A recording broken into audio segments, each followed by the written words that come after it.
era acerca de todo lo que tiene que ver con la salvación. Ahora voy a poner los versículos bíblicos y voy a poner dar un pequeño repaso de lo que veníamos estudiando, simplemente para recordar, para ir recordando los puntos más importantes. Y dijimos que una vez que pensamos nosotros en la salvación de Cristo,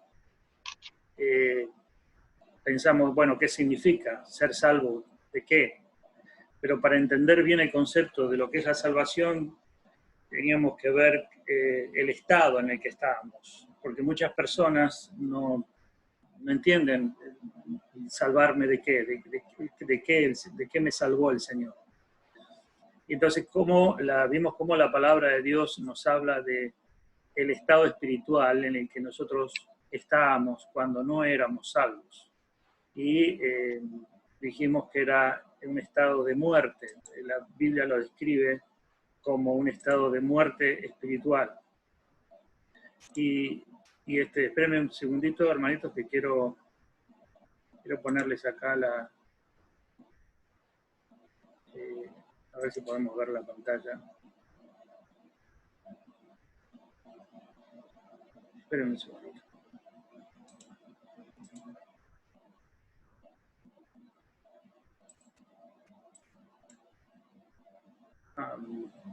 Bueno, alcanzan a ver ustedes la pantalla, ¿verdad? Dijimos que es un estado de muerte espiritual. Muerte espiritual significa que estábamos completamente desconectados, desprovistos de una posibilidad de poder hablar con Dios, de poder conocer a Dios, de poder conocer su voluntad. Aunque sabíamos que Dios existía, sabíamos que la existencia de Dios y habíamos escuchado de Dios, la palabra de Dios nos describe en el estado de muerte espiritual. Y es un estado de muerte por causa del pecado. Y ahí vamos viendo todo lo que la palabra de Dios va hablando acerca de que el pecado entró en el mundo por un hombre, por el pecado la muerte pasó a todos los hombres, vimos que nosotros estábamos muertos en delitos y pecados, vimos que delante de Dios no hay justo ni aun uno, y que ese estado de muerte nos llevaba a estar en una condición de rechazar a Dios, es como una condición en donde el hombre realmente no busca a Dios, sino que busca una satisfacción personal, pero está muy lejos de ese ajeno de la vida de Dios. Entonces, es un estado en el que nada de lo que la persona pueda hacer puede servir de algo, porque es una condición completamente separada de Dios, ¿no? Y dijimos también que todo este estado de muerte lo lleva al hombre a una perpetuidad eterna, separado de Dios eternamente. O sea, muerte no quiere decir que va a estar sin conciencia, sino que va a ir a un juicio, el juicio de Dios, y por causa del pecado va a estar eternamente separado de Dios, en un estado de condenación eterna. Entonces Jesús habló del infierno, la palabra de Dios habla de castigo eterno, y en este tiempo la persona que no es salva está muerto en delitos y pecados y esperando una sentencia que ni sabe que va a venir, pero es una sentencia de condenación. Entonces, cuando pensamos en esto, decimos, bueno, entonces ser salvo significa pasar del estado de muerte al estado de vida. Y eso es lo primero que tenemos que entender, que la salvación, para entender la salvación, entender en qué condición estábamos. Y bueno, estuvimos viendo, vamos a avanzar un poquito, estuvimos viendo todo lo que significa nuestra condición delante de Dios, muertos en delitos y pecados, separados de la presencia de Dios, condenados eternamente a un juicio eterno.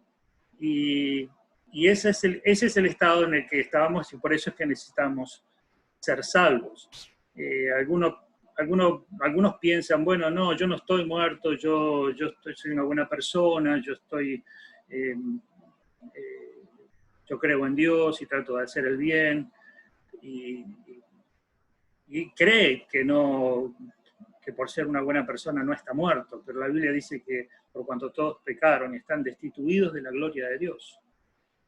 Entonces, cuando nosotros hablamos de la salvación, tenemos que entender la condición en la que estamos, en la que estábamos, en esa condición de muertos espiritualmente. Y necesitamos vida, ¿sí?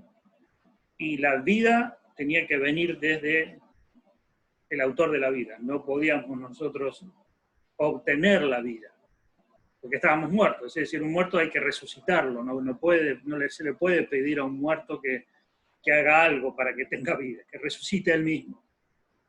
Por eso la palabra de Dios dice que la salvación viene de Dios porque Él nos vio muertos y nos dio vida. Y esto es algo hermoso. Porque ahí, para que esto suceda, tuvieron que haber dos cosas fundamentales, que fueron los dos elementos que hicieron posible que podamos tener vida. Y habíamos hablado del arrepentimiento y la fe. Y dijimos que estas dos cosas son fundamentales, porque arrepentimiento no estaba involucrado solamente el sentirme mal porque cometí un pecado, o el dolor por el pecado. El arrepentimiento es el reconocimiento delante de Dios de que estoy muerto, de que soy pecador y que no puedo hacer nada para ser por mí mismo, para ser salvo.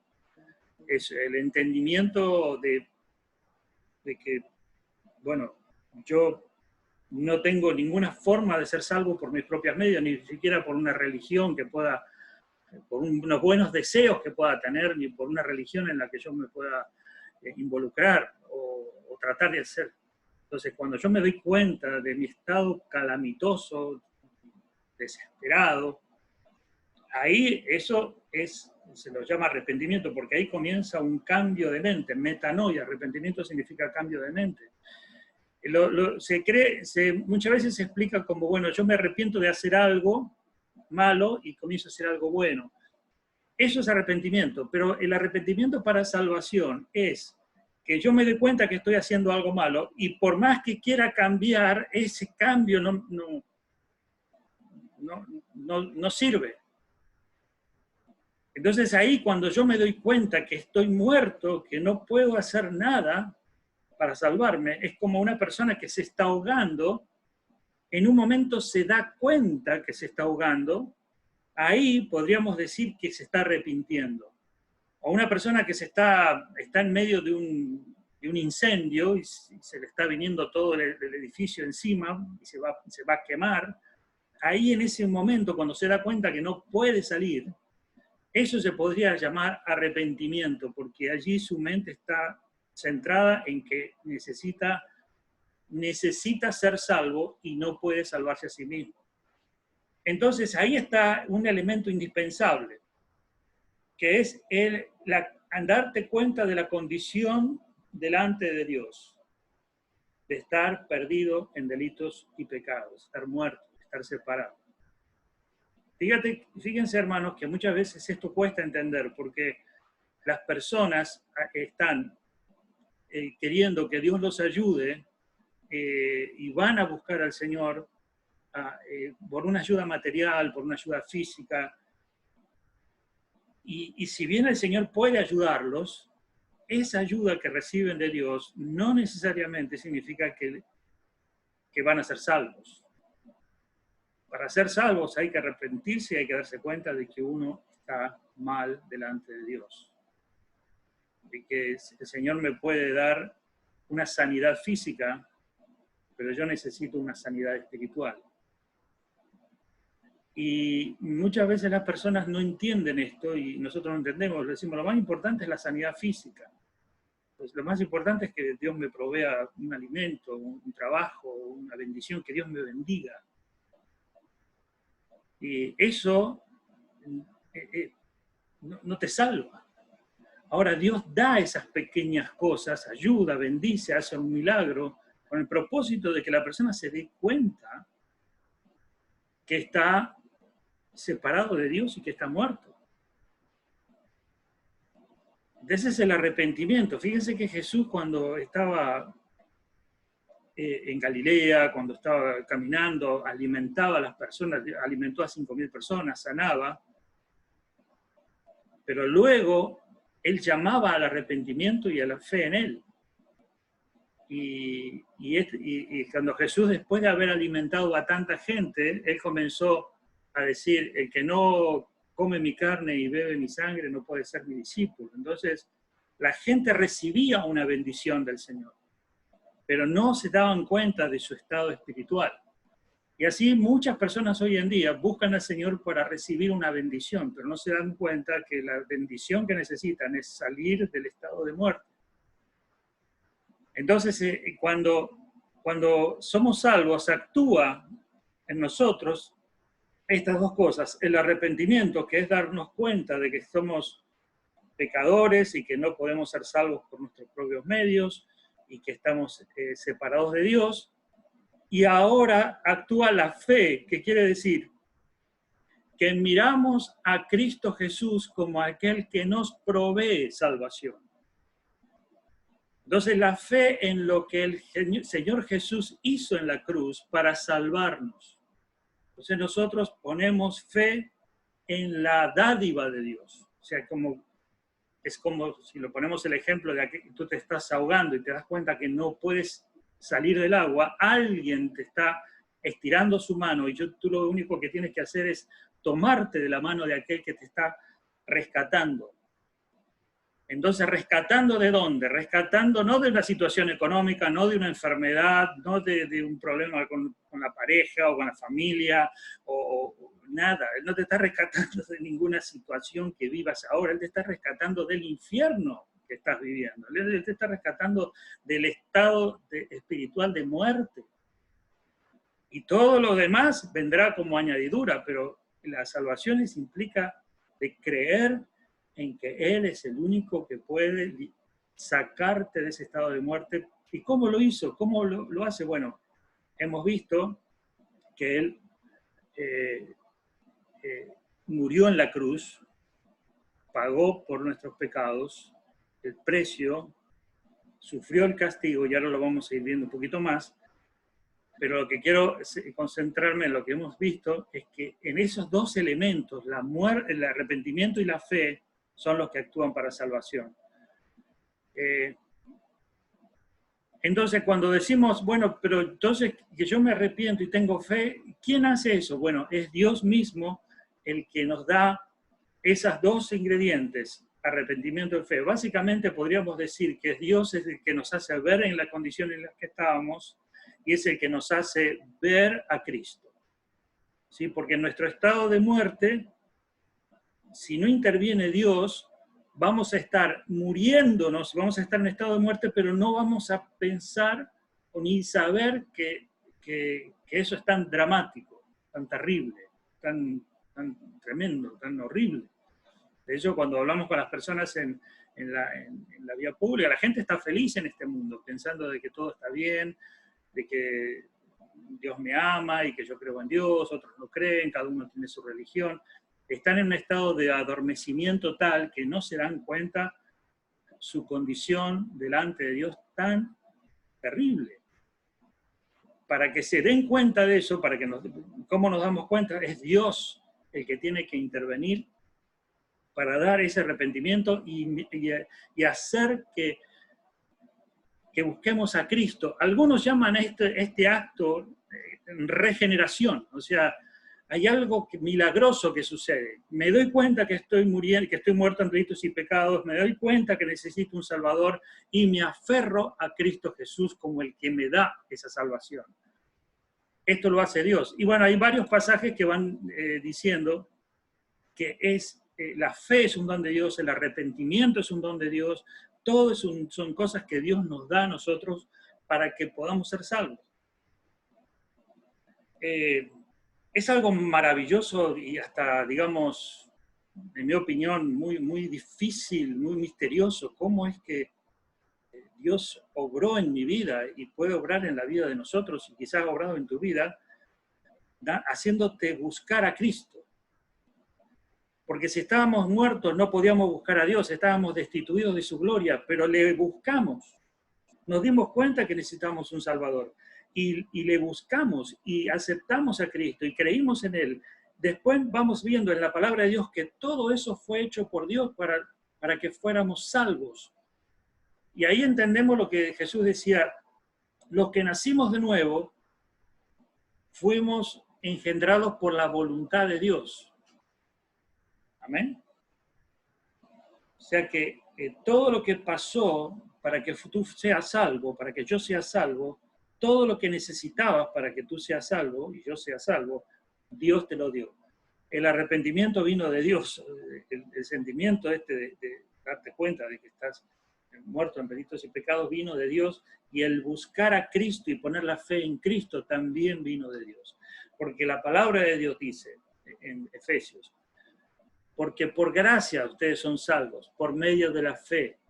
Y esto no es de ustedes, esto no es de vosotros, sino que es un don de Dios. Amén. Y bueno, habíamos visto también que nosotros delante de Dios cuando fuimos salvos por la fe en Cristo Jesús, hemos sido declarados justos, hemos sido justificados ante Dios.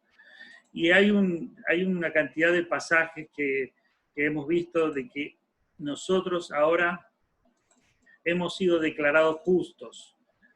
Dios nos declara justos, o sea que está diciendo que el creyente ahora, por la fe en Jesucristo, es una persona delante de Dios justa, es sin pecado, sin condena, sin nada que pueda ir en su contra. Y ahí vimos varios pasajes que nos enseñan de que delante de Dios, delante del juez, el creyente es justo. ¿Y por qué es justo? ¿Porque hizo cosas buenas? No, porque creyó en Jesucristo como su único Salvador. Y esa fe nos declara justos, justificados pues por la fe, tenemos paz para con Dios, dice la palabra. Entonces, ¿quién fue el justo? ¿Quién es el perfecto? La persona perfecta que fue justa delante de Dios es Jesucristo. Jesucristo murió por nosotros, y por nosotros, por poner fe en Jesucristo, el Señor nos ve a través de la justicia de Cristo y por eso nos declara justos. Bueno, hemos hablado mucho, no quiero detenerme. Es lo que significa ser justo: anula los cargos en contra, nos libera del juicio eterno, nos otorga entrada al cielo. Es un acto que sucede una vez y para siempre. Esto nos declara justos cuando somos salvos. Es decir, es algo hasta difícil de creer, que nosotros somos considerados ante Dios justos. Uno dice, pero yo soy pecador, yo cometo errores, yo no soy justo. No, en nuestra humanidad nosotros seguimos cometiendo pecados, pero por la fe en Jesucristo ya Dios no nos mira como pecadores, sino que nos mira como justos, justificados ante Dios. Es algo maravilloso. Él nos declara justos. Y piensen un poquito, hermanos, el tema de la justicia de Dios. Uno dice, ¿quién es justo? Hay mucha variedad en la justicia, porque lo que era justo hace 20 años, hace 50 años, hace 100 años, no es justo ahora. Y lo que es justo ahora no es justo hace 100 años, y lo que es justo en este país quizás no sea justo en otro país, y lo que es un delito en una cultura no es un delito en otra cultura. Entonces la humanidad está mirando la justicia desde su punto de vista, pero hay una justicia perfecta, que es la justicia divina, a la cual estábamos todos condenados, pero el Señor hizo a través de la muerte de Cristo posible que nosotros, por medio de la fe en Él, seamos declarados justos delante de Dios. Amén. ¿Estamos bien, hermanos? Entonces, esta justicia, dijimos que establece comunión con Dios, dice, en consecuencia, ya que hemos sido justificados mediante la fe, tenemos paz con Dios por medio de nuestro Señor Jesucristo, y también por medio de Él, mediante la fe, tenemos acceso a la gracia en la cual estamos firmes. O sea, al estar ahora declarados justos delante de Dios, tenemos comunión con Dios, o sea, tenemos paz y podemos tener acceso todo el tiempo a la presencia de Dios. Dios y nosotros está ahora en plena comunicación y comunión, cosa que antes no, porque el pecado rompe, separa la relación entre dos personas. Al haber paz, paz significa que elimina lo que estaba, el conflicto que había entre tú y Dios, queda eliminado, entonces entre nosotros y Dios hay paz. ¿Y por qué hay paz? Porque Dios nos ve como justos. Eso es algo maravilloso, hermano. No sé si usted tiene conciencia de estas cosas. Yo creo que a veces es muy difícil de creer esto, porque uno dice, no, lo que pasa es que yo a veces no sé si Dios cómo me estará mirando. Yo no sé cuando voy, cuando quiero orar, porque no sé si Dios me escucha, no sé si Dios está atento a mis oraciones o si Él le interesa, porque yo le estoy pidiendo.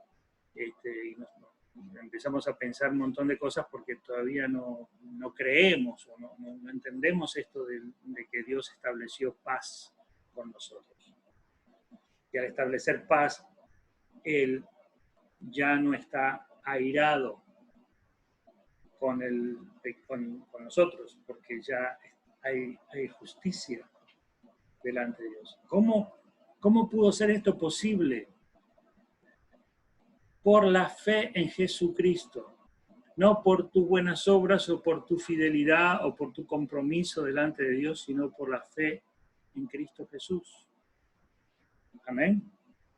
Entonces, ¿cuál es la diferencia, hermanos, entre los creyentes? Algunos saben y conocen esta verdad, la entienden, se la apropian y viven de acuerdo a esto, y otros que no conocen esta verdad. Y por lo tanto no entienden mucho y su relación con Dios no está bien. Esto es más o menos, yo una vez lo explicaba, es como si a un preso le dicen, está usted en libertad, usted es una persona 100% libre, el juez lo declaró inocente, usted ha estado en la cárcel todo este tiempo, pero el juez lo declaró inocente, usted ante el juez, usted no tiene ningún cargo, es más, no tiene ningún récord, usted es una persona libre, usted tiene que salir de la celda, salir de la cárcel y empezar a vivir en libertad. Y le abren la celda, le abren la puerta. ¿Y qué hace el pobre paisano? Se queda ahí en la cárcel, la puerta abierta y dice amén, y se queda ahí y no sale. Y barre la celda, ¿no? La limpia, porque pensando para que el juez no se enoje. ¿Pero por qué está limpiando la celda? No, porque usted sabe que esta cárcel es de con miedo. ¿De qué tiene miedo? Porque hay que portarse bien acá adentro, pero usted ya está libre, salga. Amén, dice, y se queda ahí. Bueno, así están muchos cristianos, hermano, viviendo adentro de una celda sin poder salir. Porque cuando le dicen esto, sos libre, no lo creen. Podés hacer 3.000 millones de cosas afuera. No, yo acá pego estampita. ¿Qué sé yo? Me miro al espejo. Y hay miles de cristianos que no entienden lo que es la justificación, la libertad en Cristo, el nuevo nacimiento, todo lo que poseen en Cristo, no lo pueden digerir. Pero algunos se van saliendo, algunos dicen, ok, asoman la cabecita, y está toda la familia esperándolo, diciéndole, ven, sal, y un ratito voy un ratito afuera a ver qué pasa.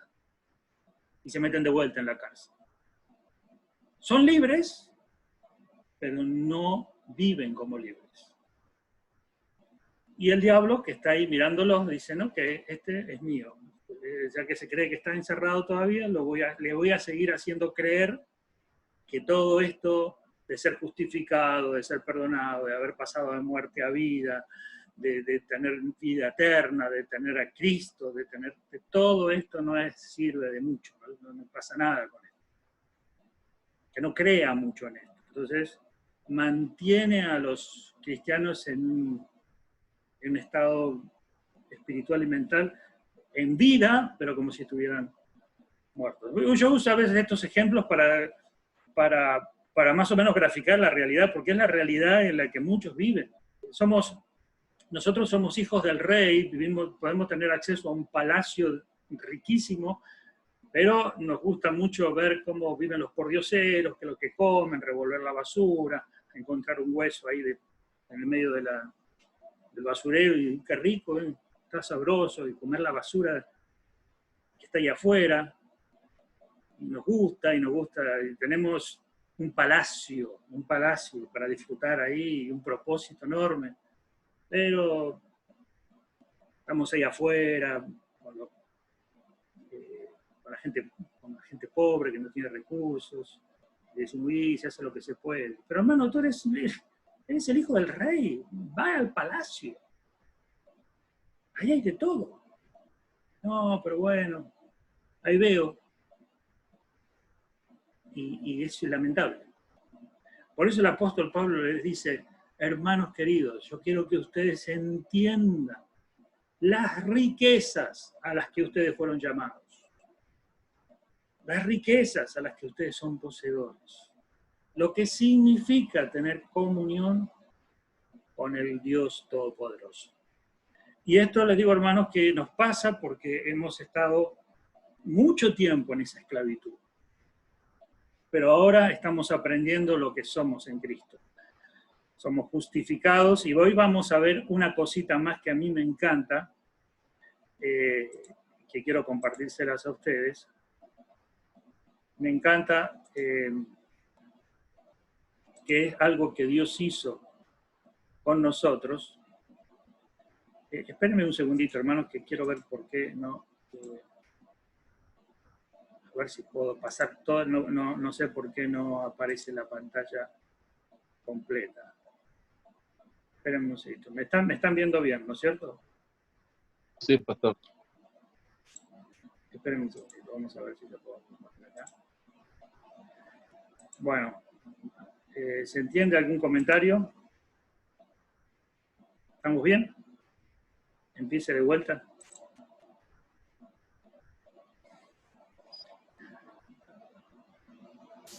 Bien. Dijimos Romanos, el cual fue entregado por nuestras transgresiones y resucitado. Romanos 4:25 dice, el cual fue entregado por nuestras transgresiones y resucitado, ¿para qué?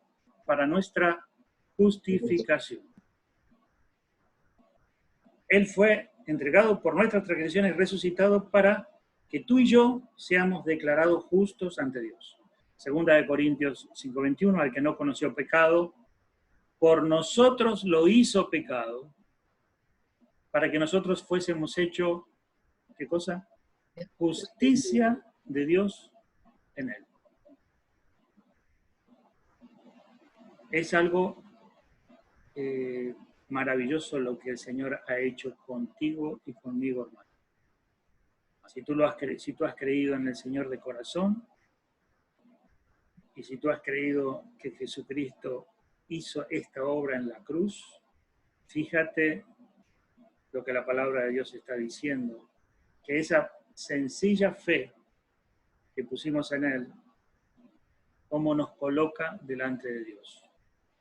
Como les dije, hermanos, muchas veces yo mismo no sabía todas estas cosas, y cuando las fui descubriendo, cuando las fui viendo, cuando el Señor me las fue mostrando, dije, esto es lo más grandioso que hay en el mundo. Acá está el centro de todo. Acá está el kit de la cuestión. Acá esto me hace ver a Dios de otra manera. Ya no estoy viendo a un Dios que yo tengo que tratar de agradar, que yo tengo que tratar de acercarme, que usamos todas esas figuras de acercarte a Dios, de buscar a Dios, acá estamos viendo de un Dios que llegó a mí, me salvó, me resucitó, me dio vida, me declaró justo, me colocó en los lugares celestiales. Y yo todo eso lo tengo que ver como para decir, ¿y ahora qué? No es alguien que está esperando darme alguna cosita que está Dios ahí. Una vez un hermano me dijo, yo no sé qué pasa con Dios, que no se le cae nada del cielo. Estoy tan mal que estoy pidiendo a Dios que se le caiga alguna cosa, como diciendo, estoy esperando que a Dios me diga, bueno, tomá, ahí te va una... Lo voy a bendecir al pastor Edgardo porque es mucho más espiritual que ustedes. Así que hay hermanos que son privilegiados y yo los voy a bendecir más. Ustedes son de cuarta, de segunda categoría, no van a recibir poca bendición mía. Esa es una mentalidad diabólica que está en muchas personas. Dios te ve a ti, mi querido hermano, como si fueras el único hijo. El único hijo. ¿Tú lo entiendes? El único hijo. Y te ama con el amor que ama a Cristo, no un poquito más de amor o que tiene un poquito de preferencia. Todas esas cosas las tenemos que eliminar de nuestras creencias. Es algo que nos lleva a postrarnos ante Dios, a decirle, Señor, hay 7.000 millones de habitantes en este mundo, y tú te fijaste en mí y me salvaste a mí como si yo fuera uno solo y me tienes en la palma de tu mano y me declaraste justo. Y tú dijiste que en la tierra no hay ni a un justo ni a un uno, pero yo soy el uno que creyó en Jesucristo y puedo ser justificado delante tuyo. Y que cuando yo muera voy a ir al cielo y voy a estar allí en la eternidad contigo por la obra que hizo Jesucristo por mí. Y estás preparando un lugar celestial para mí, solo para mí. Bueno, si eso no nos pone la piel, no nos eriza los pelos, porque todavía no entendimos muy bien lo que Dios hizo con nosotros. Y esto es lo que quiero compartir, hermanos, redención. Esta palabra es muy, me encanta, es una palabra que aparece mucho en la Biblia. Si ustedes quieren preguntar algo, preguntan. Me están prestando atención, está bien, hay algo que no entienden, alguna cosita que quisieran preguntar. ¿Estamos bien? Sí, pastor. Bien. Redención. ¿Qué significa redimir? Bueno, vamos a ver algunas definiciones. Significa salvar o rescatar a alguien, dar por terminado un castigo, liberar algo que estaba hipotecado o embargado. Esta es una definición. Dice, se aplica a la liberación de personas de alguna condición, esclavitud o prisión, de una situación, un vejamen, un dolor, un castigo, o de una obligación o compromiso, una deuda o una hipoteca. Pago. ¿Sí? Claro, es el pago, es el rescate, siempre está asociado con comprar algo para recuperarlo, pagar un precio para obtenerlo de vuelta. Esa es un poco el significado de esa palabra, que en realidad no se usa hoy en día mucho, pero sí se usaba en tiempos donde la Biblia, en los tiempos, en el primer siglo, escribieron los escritores escribieron, usaban esa palabra redención, tenía el sentido de los que compraban esclavos también. En el mercado de esclavos, cuando alguien iba a comprar un esclavo, se lo redimía esa persona. Pero cuando una persona era liberada de alguna situación que la oprimía, se llamaba redención. O sea, algo te posee, algo te atrapa, algo te tiene dominado, algo está tomando control. Y cuando eres liberado de aquello que te controla, que te domina, que te mantiene atado, cuando eres liberado de eso, se llama redención. ¿sí? Le voy a dar a pensar para que piensen un poquito. ¿Alguno de ustedes puede ser libre del envejecimiento? No. No. Alguno puede decir, ok, a partir de mañana ya no, ya me quedo así con la edad de 35 años como tengo ahora y me voy a quedar así por 700 años, voy a esperar 700 años viviendo así. Voy a dejar que el tiempo no me afecte. ¿Puede hacerlo uno? Espiritualmente sí, nunca cambia, el espíritu está igual. Bueno, claro, pero en la parte física, Eso no. Eso sí envejece. claro, envejecemos porque estamos bajo el dominio de la corrupción. La corrupción del cuerpo y de la naturaleza nos tiene, no podemos salir de eso. Entonces, sería redimirse de esa situación, sería, bueno, tener la posibilidad de no, ya el envejecimiento no tiene poder sobre mí. Entonces ya soy libre. Ahora, observen que este cuerpo va a tener una redención. Nosotros ahora no tenemos esa redención en este momento, pero la palabra de Dios dice que en Cristo Jesús nosotros vamos a tener una redención de nuestro cuerpo. Es más, toda la naturaleza está esperando una redención. Porque quiero que entendamos que redención significa siempre liberar de algo que domina. Y esto me gusta, en la Biblia está estrechamente ligado a los conceptos de liberación y salvación. Pero me gusta este concepto de redención porque implica que hemos sido liberados de un poder. Y habla mucho, por ejemplo, en la Biblia habla mucho de este concepto. Dice en 1 Corintios 6:20, porque dice así, porque habéis sido comprados por precio.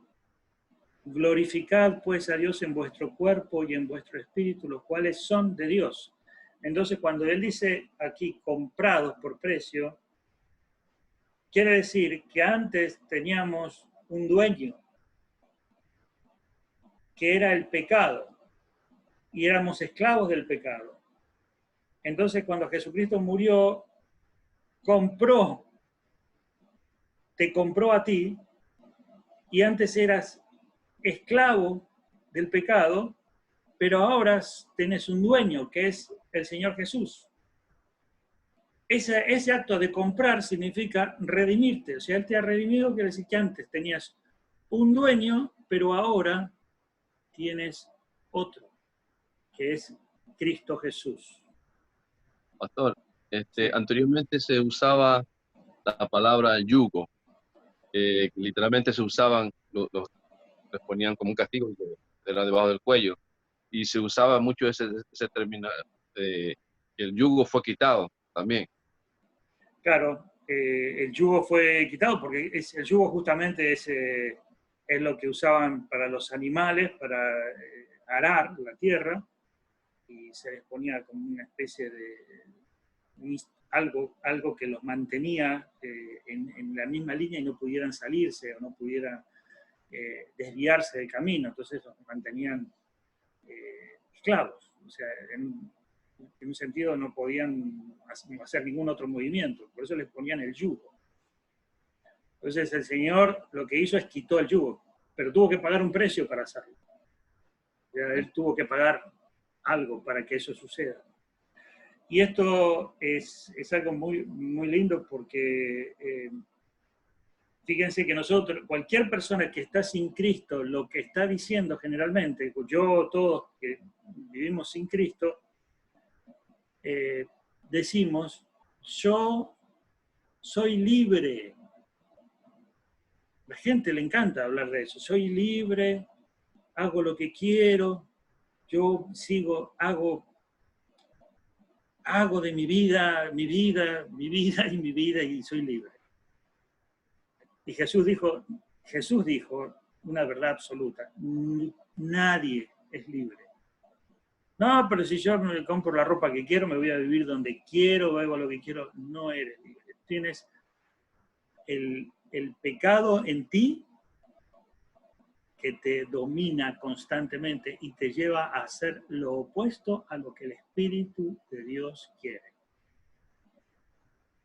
Y en esa lucha estamos. Nosotros somos comprados, tenemos un dueño al cual nosotros debemos obedecer. Y obedecerle es vivir en libertad. Pero antes éramos esclavos.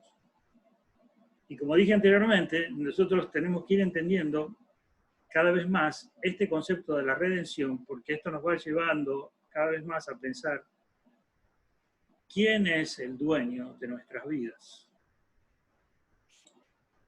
Efesios 1:7 dice, en quien tenemos redención por su sangre, el perdón de pecados según la riqueza de su gracia. Otra vez el concepto es, hemos sido redimidos, rescatados, comprados, liberados de un amo, de un dueño, de una esclavitud. ¿Sí? 1 Timoteo 2, 5 y 6 dice, porque hay un solo Dios y un solo mediador entre Dios y los hombres, Jesucristo hombre, el cual se dio a sí mismo en rescate por todos, de lo cual se dio testimonio a su debido tiempo. En rescate, ahí está, otra vez la palabra se traduce rescate, pero es ese mismo concepto, rescatar, sacar de un estado de opresión, sacar del estado de dominio, del yugo, lo que dijimos recién.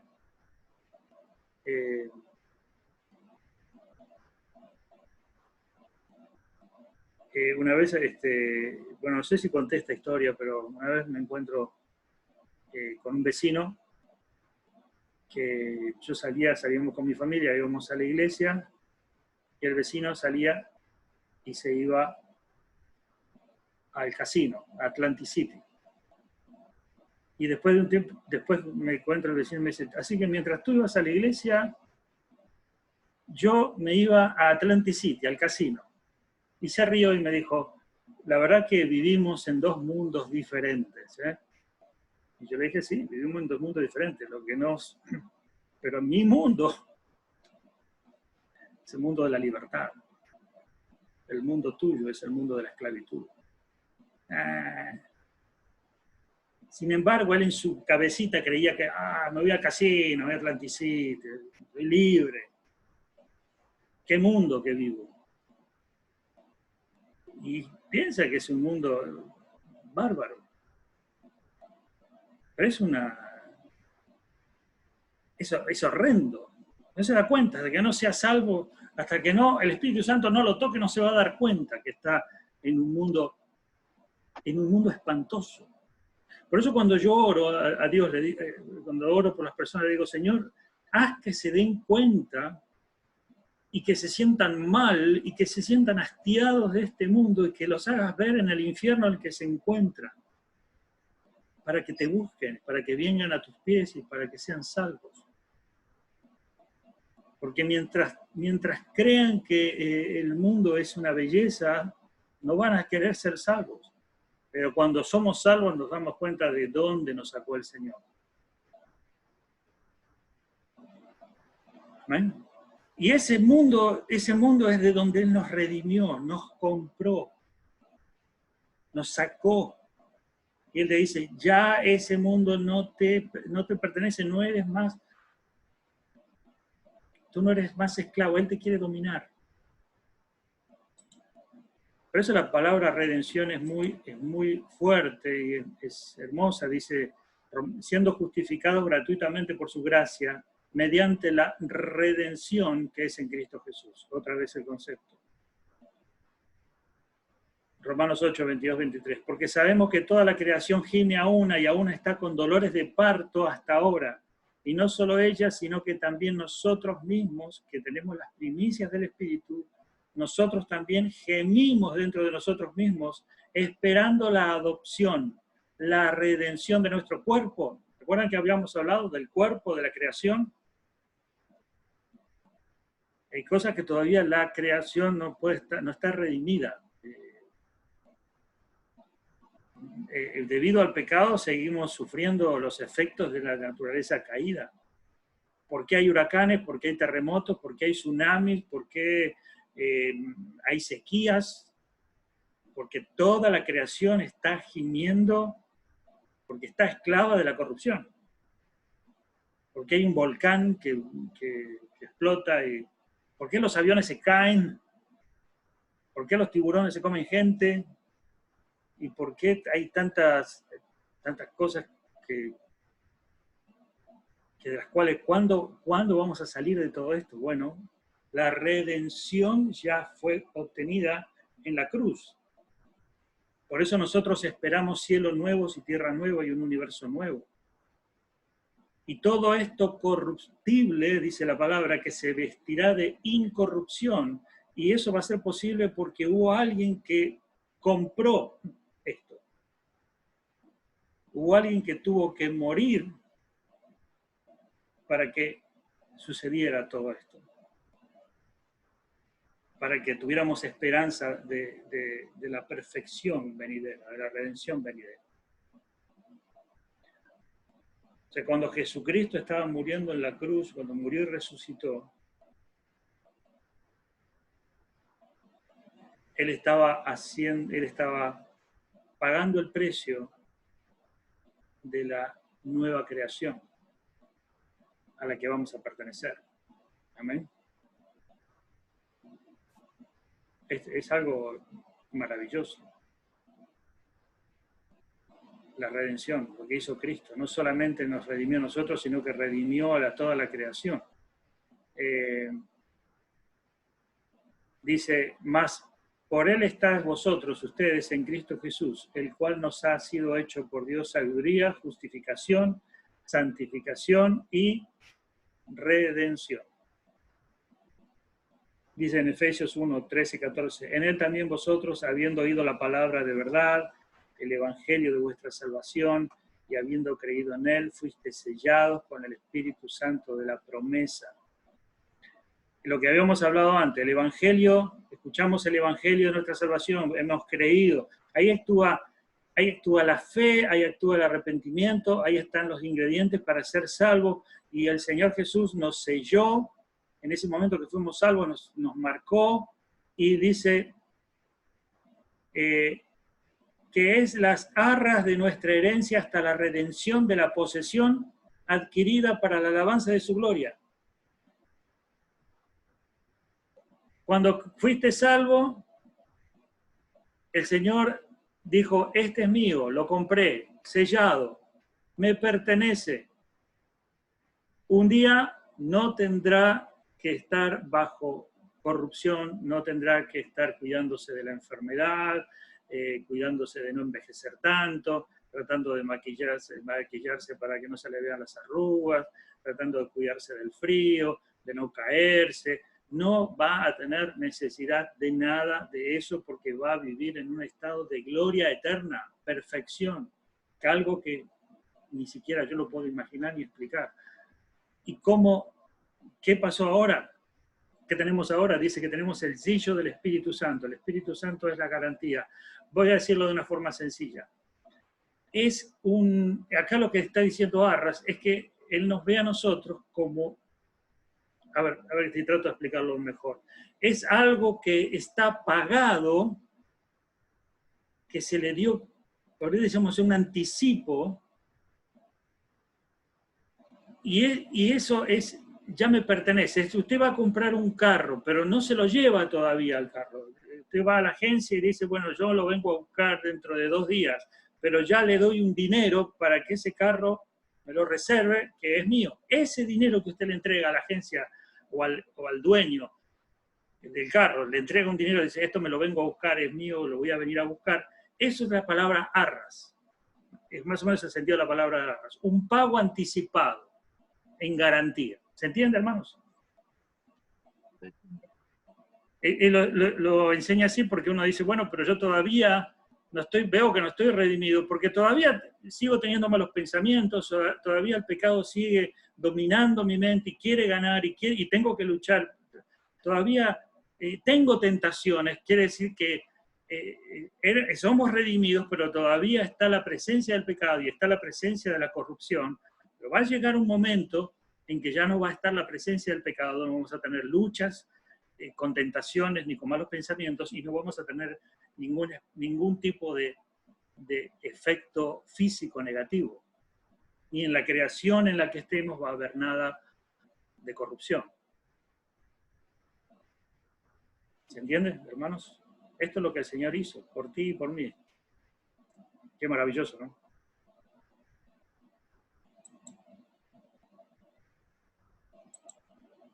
El concepto de la redención incluye la compra, el quitar de la venta y la completa libertad otorgada por medio del rescate individual a través de la muerte de Cristo.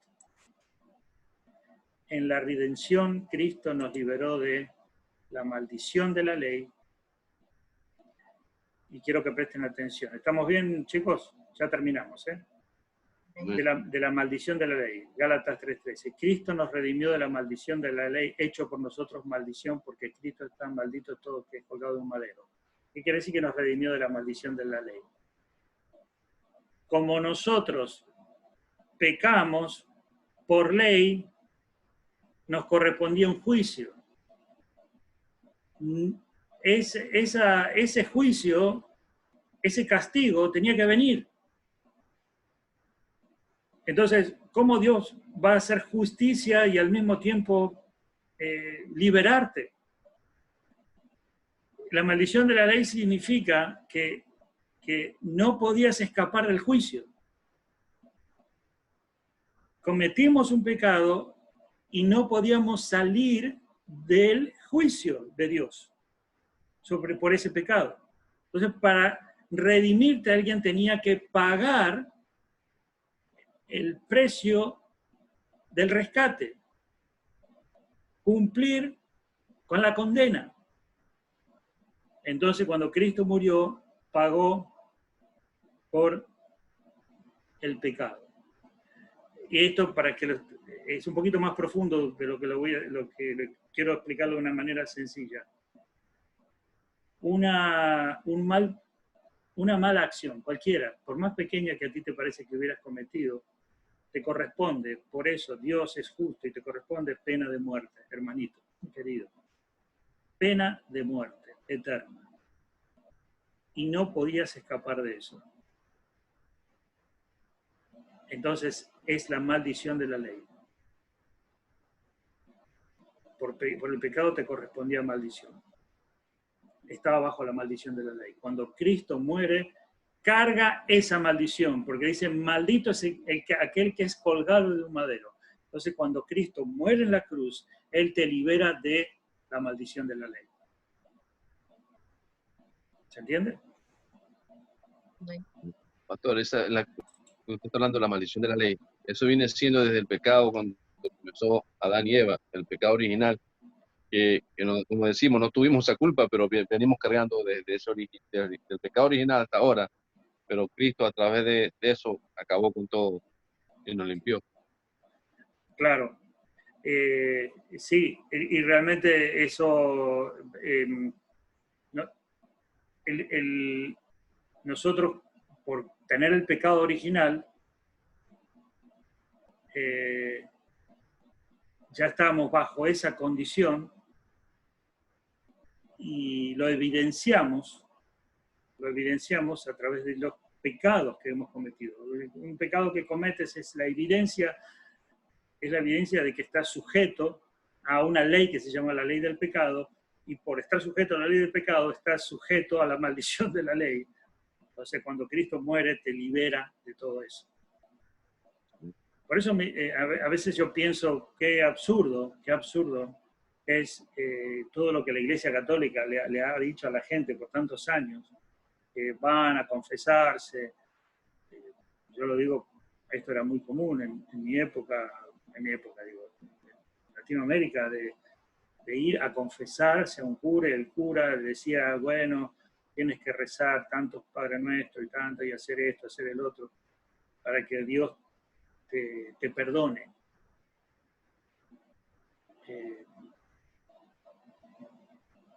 Imagínate qué absurdo que es eso, es como decir,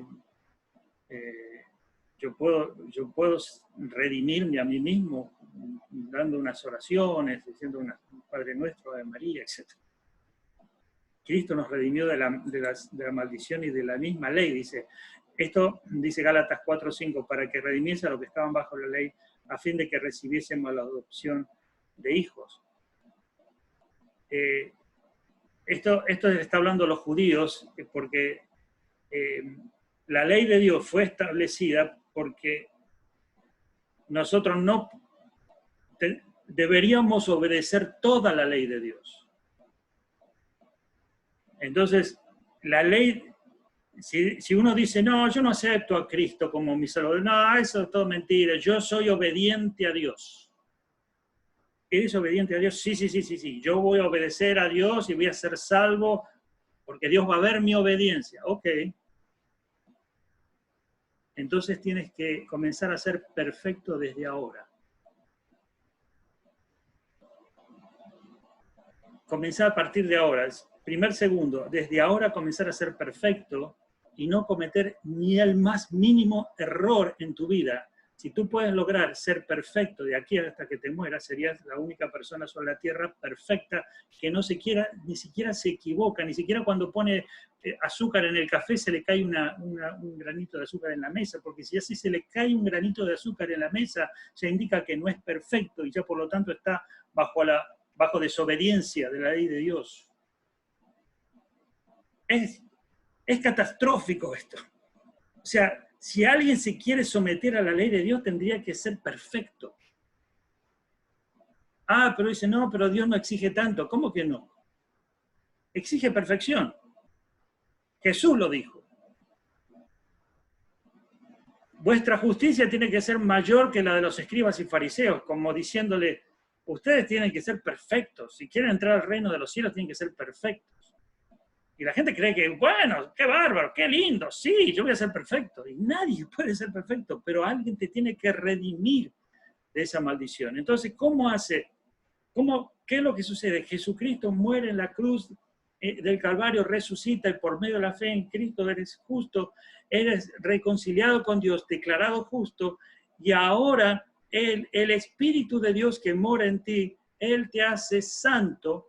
Y ya ahora está la ley de Jesucristo, la ley de Dios, la ley de la fe en tus corazones. Ya ahora dice la palabra de Dios que Él implanta la ley del Espíritu en nosotros. Y la ley del Espíritu es el Espíritu Santo de Dios moviéndonos a obedecer a Dios. Entonces ya estamos redimidos de la maldición de la ley, redimidos de la misma ley, redimidos de la antigua vida vana. En 1 Pedro dice, sabiendo que fuiste rescatados de vuestra vana manera de vivir, de la cual recibiste de vuestros padres, no con cosas corruptibles como oro o plata, sino con la sangre preciosa de Jesucristo, como de un cordero sin mancha y sin contaminación. Fuiste rescatados de una vana manera de vivir. Fuimos redimidos de lo que hablábamos anterior, de la vida vana, de la vida loca, que es, como algunos creen en el mundo, qué linda vida. Una vida vana, hermano. Cristo te redime de esa vida y te coloca en la vida verdadera, la vida en Cristo.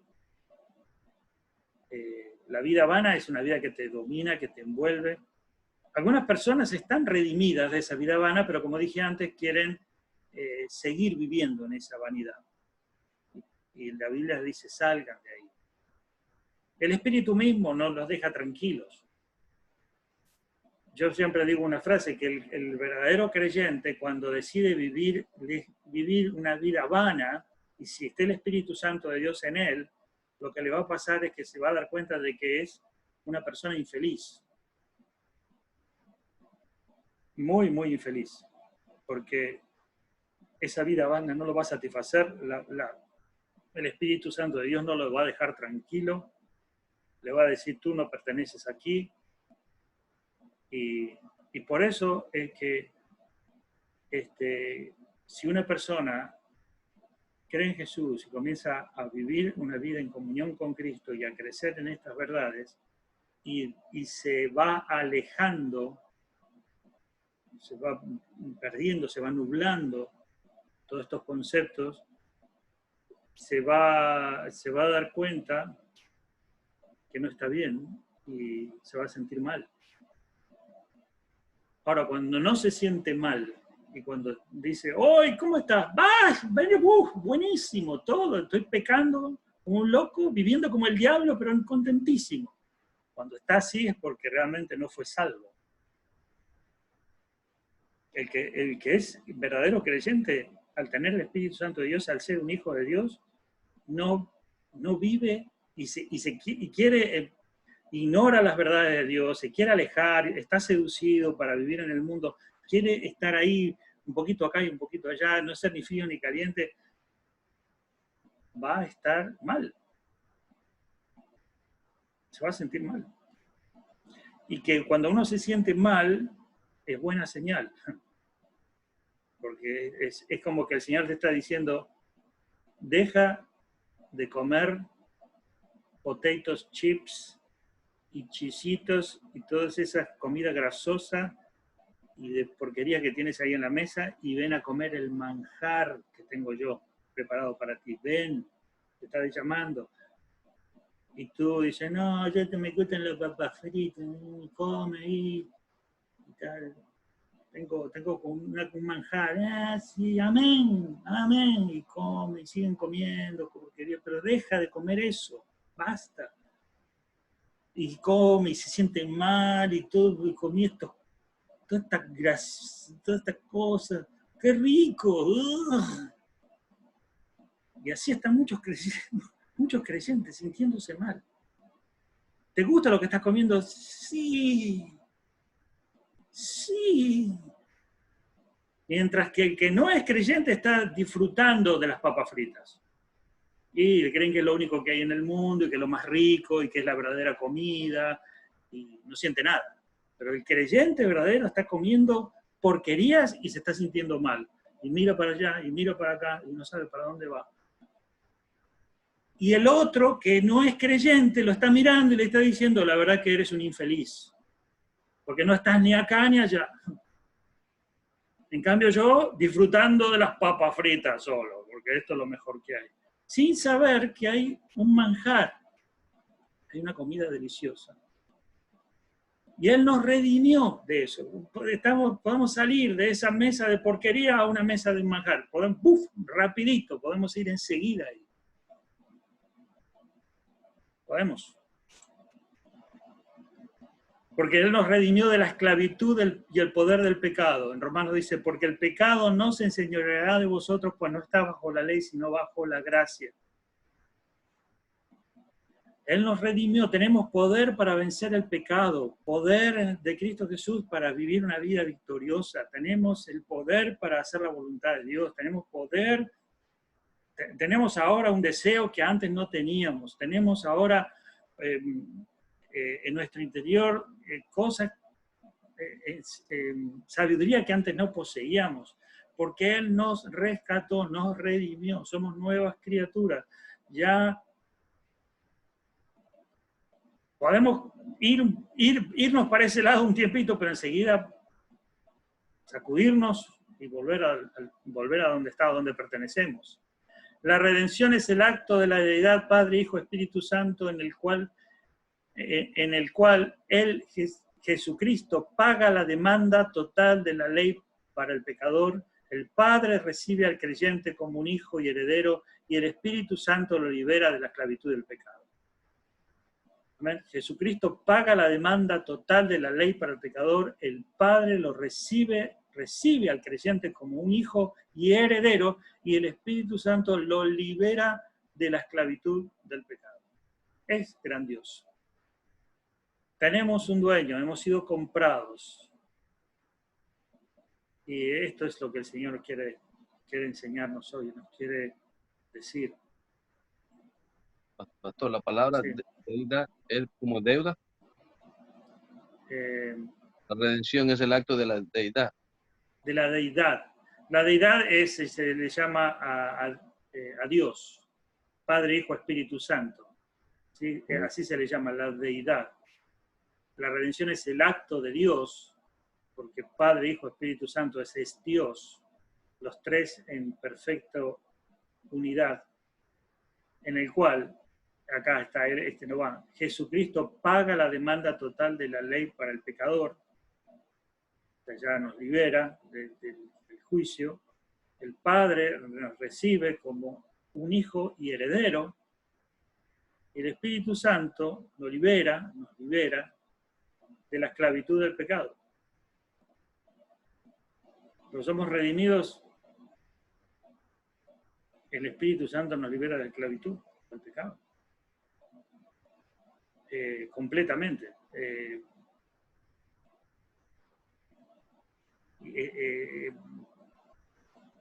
Eso cada uno lo puede experimentar ante cualquier lucha o sufrimiento que está enfrentando. Orar al Señor y decir: soy un hijo tuyo, soy una hija tuya, Señor, y me puedes liberar de cualquier cosa que me pueda estar esclavizando en mi vida. En el nombre de Jesús, el poder de Dios, el poder, me puedes liberar de cualquier cosa. Hay personas que no entienden, no creen mucho en esto. Ay, no lo puedo perdonar a mí. No puedo salir de este odio que tengo, no puedo salir, y están ahí, no puedo salir, no puedo perdonar, y están enredados en cosas que les siguen atando. Y el Señor te dice: Él te ha redimido. Y sí puedes. En el nombre de Jesús y por el poder que mora en ti, tú puedes salir de cualquier cosa que te está oprimiendo. Amén. Así, hay que creerlo y hay que ponerlo en práctica. No puedo perdonar, tengo esta herida, tengo esto que me está dominando, cualquier cosa nos puede dominar, pero recuerda la palabra redención. Redención significa quitarle poder a algo para pasar a otro. A través de una compra, ya eso que te dominaba ya no te domina más. Eso que te tenía esclavo ya no te esclaviza más. ¿Amén? Amén. Bien, hermanitos. Están muy calladitos. Las calles del cielo estarán llenas de ex cautivos, quienes por ningún mérito propio se encuentran perdonados y libres. Esta es una frase que la encontré en un libro. Los esclavos del pecado son convertidos en santos. No sorprende que canten un nuevo cántico, un cántico de alabanza al Redentor que fue inmolado, Apocalipsis 5:9. Dice: nosotros éramos esclavos del pecado, condenados a una separación eterna de Dios. Jesús pagó el precio para redimirnos, resultando en nuestra liberación de la esclavitud del pecado y nuestro rescate de las consecuencias eternas de ese pecado. Muy bien, hermano. Vamos a, ¿alguna pregunta? ¿Algún